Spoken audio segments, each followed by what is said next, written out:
Hey everybody! Some of you may have noticed a few irregularities on this channel over the past week or so. I've been uploading regularly on Monday through Friday, the light side music reaction videos, but a couple of them was taken down for copyright. And so since they have been blocked, I am going back and re-editing those videos so that I can repost them and you can actually see them. A couple of you maybe have seen those videos before they were taken down. If that's the case, then go ahead and watch this one again. And if you liked the previous videos, they are no longer there. The owners of the videos that I was reacting to have struck the video and taken it down. And so your like is gone and your comments that you posted on there are gone. So if you've already seen those videos, go ahead and re-like and re-comment on this video. And watch for the other ones that we re-upload as well. So if you missed one of those videos, sit back and enjoy this re-upload of one of our videos that we posted on New Year's. Hey everybody, welcome back to the Light Side Music Reactions. You probably didn't, maybe some of you might have noticed yesterday, on yesterday's video, I forgot to mention it, but the sweater I'm wearing is a Darth Vader Ugly Christmas sweater, and so I just wanted to point that out in case some of you guys missed that yesterday. But anyway, recently we reacted to a song by Cliff Richard, which was a Christmas song, and then Wayne, down below here, Wayne recommended that I check out another of his songs from 1999 called The Millennium Prayer. And he goes ahead and tells me the backstory of this, so I'll go ahead and tell you real quick what Wayne told me. He said Cliff recorded this song, which is the Lord's Prayer, set to the tune of Auld Lang Syne. That sounds interesting to me already because I like song mashups, to see how creative people can get with stuff like that. We saw an example of that with, what was his name, did a version of the national anthem set to Led Zeppelin song. And so it was kind of interesting to see that. And now here we have another example of two iconic songs coming together in a unique mashup. And so he recorded it, but his record company refused to release it because it wasn't commercial enough. And how many times have we heard that story? And so the band goes ahead and does it on their own with an independent label and ends up becoming a cult classic, a smash hit. And, you know, the record labels later, they regret that they turned it down. And so he took it to a small label instead. Then radio stations refused to play it because they said it was lame. That'd be like going to a rock and roll station and giving them an easy listening song. They're like, we're not going to play that.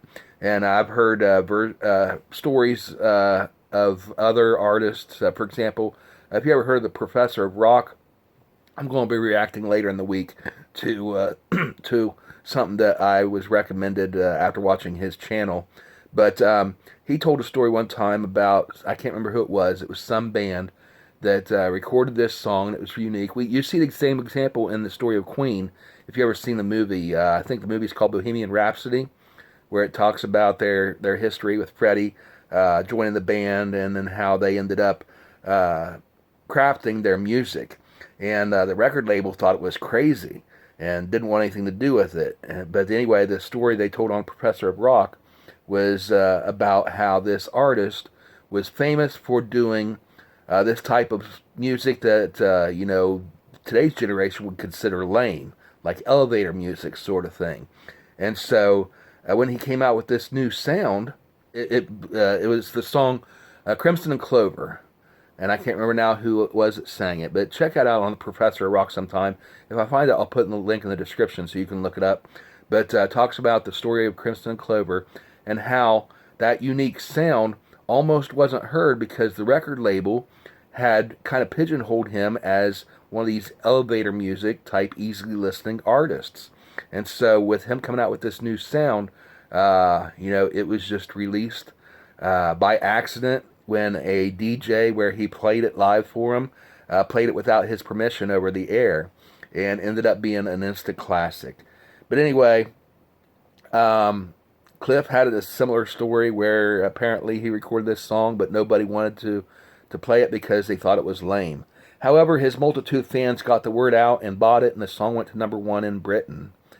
And so hopefully I'm reacting to the version that you wanted me to check out, Wayne. I think I've got it here. It's from the Countdown concert in the year that you mentioned, 1999, December. And so let's go ahead and check this out. Cliff Richard performing the Millennium Prayer.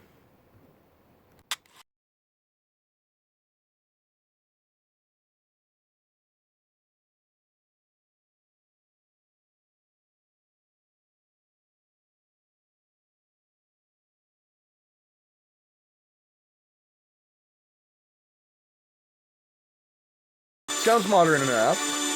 Doesn't sound like something easy listening.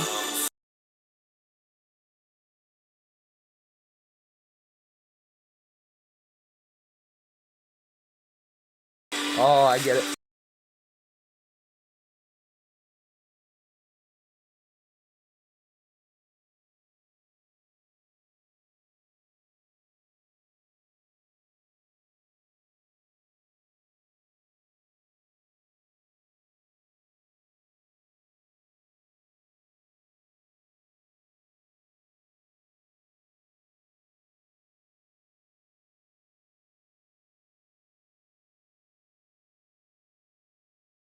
Okay, this is awesome. I'm liking it already.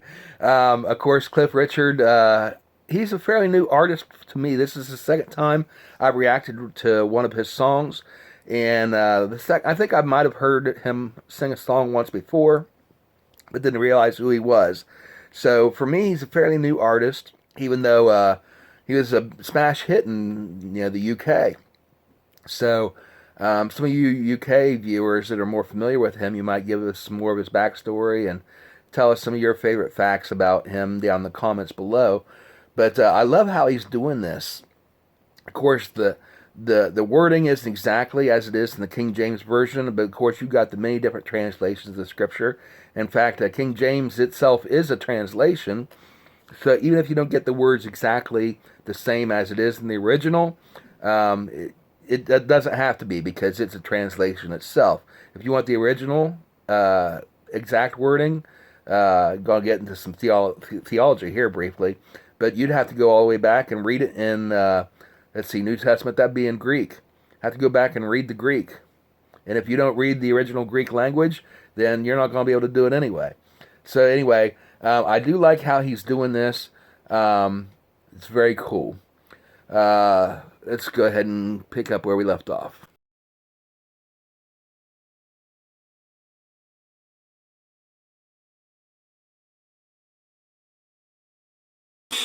Ooh, I like that.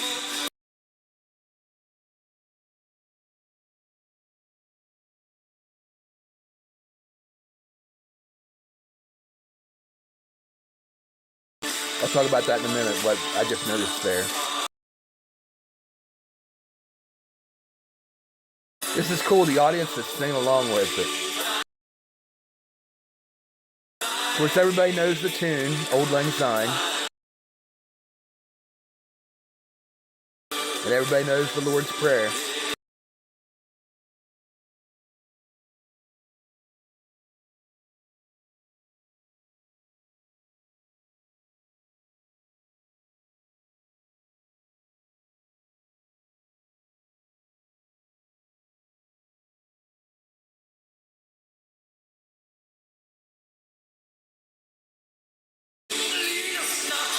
Nice.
Awesome.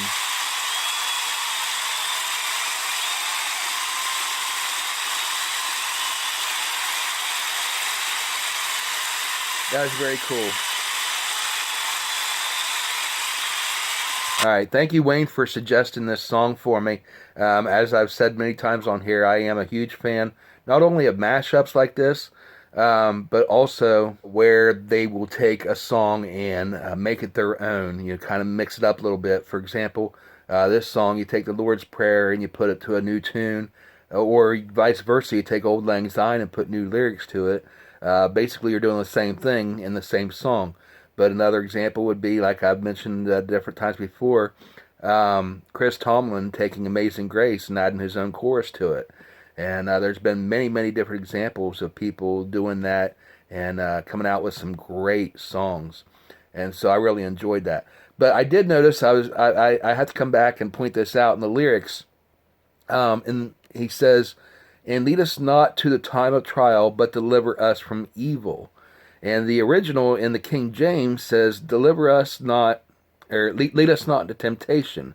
And I remember a few years ago there was a big scandal when the Pope changed it in some sort of publication that he put out to where he said, "Lead us not something else." Otherwise, he changed it around because his reasoning was that God does not lead us into temptation. And he was right.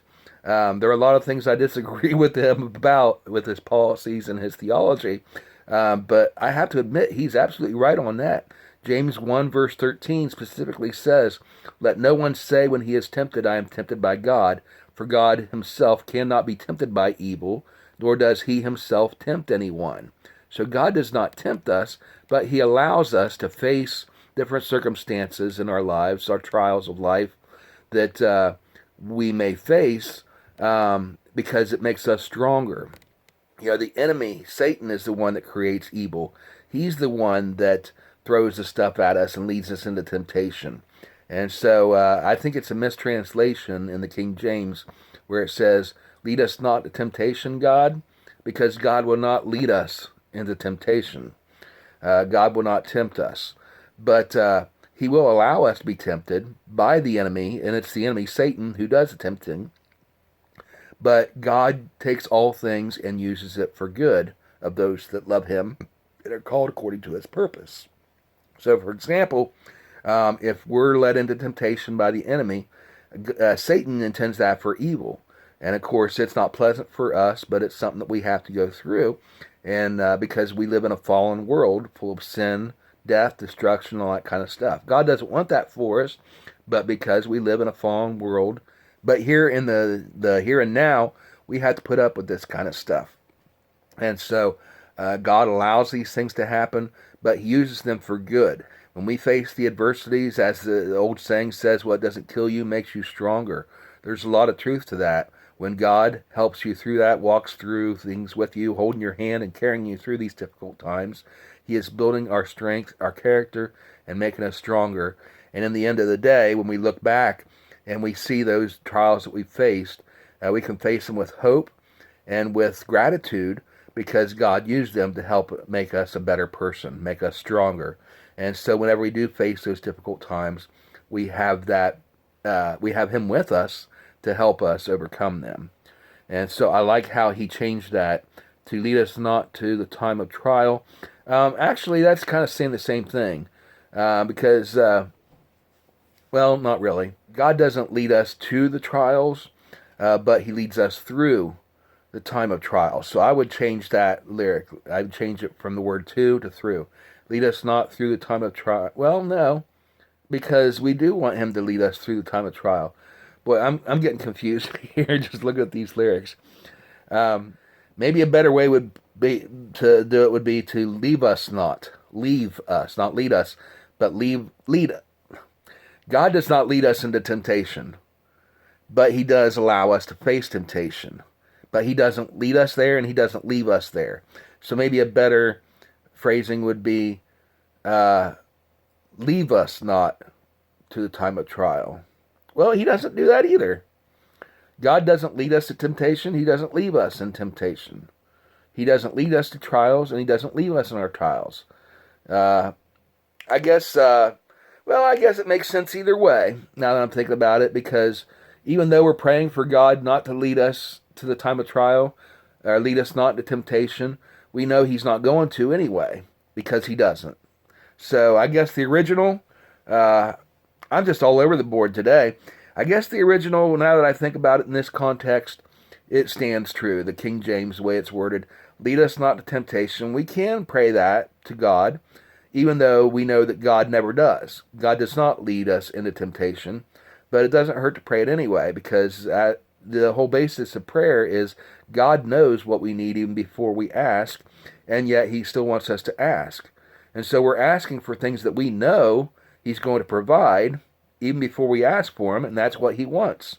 So if we ask Him not to do something that we already know that His character won't allow Him to do, He's not going to lead us into temptation, it's okay to go ahead and ask Him not to do it anyway, even though we know that He's not going to do it. So I guess it makes sense either way you look at it, but I do understand, the concept that people have when they question that. Basically, that's what it comes down to: is God does not lead us into temptation. He does not leave us into temptation. He allows us to face it, but only so that it makes us stronger. So anyway, that's what we got from that. Let's move on and see if there's anything else here I wanted to comment on. I really did like the lyrics. He kind of stretched it out there at the end, had everybody singing along. Those lyrics at the end: let all the people sing amen, in every tribe and tongue. Let every heart's desire be joined to see your kingdom come. I'm getting emotional just reading those lyrics. That's what Christianity is all about. That's what my faith is all about, is wanting to see God's kingdom come here on earth as it is in heaven. And someday, as we say goodbye to the old and welcome in the new, that's why this is so perfect for New Year's, is we are saying goodbye to the old year and welcoming in a new year. Someday we will say goodbye to the old world, this world that we're living in now with all the pain, death, and suffering, and we will welcome in a new era, a new kingdom, His kingdom come on earth as it is in heaven. And for the rest of eternity, there will be no more war, no more strife, no more pain, no more suffering, no more disease, nothing like that. And every tribe and every tongue, let every heart's desire be joined to see His kingdom come. And I get emotional think about it, because today is a perfect opportunity for us to remember that day is coming when we will say goodbye to the old and welcome in the new and joyful world that He will bring with us, or bring with Him for us. Let every hope and every dream be born in love again. Let all the world sing with one voice. Let all the people say, Amen. And yes, when He does return, every tribe and every tongue, every knee will bow, every tongue will confess that He is Lord, and it will be just so glorious.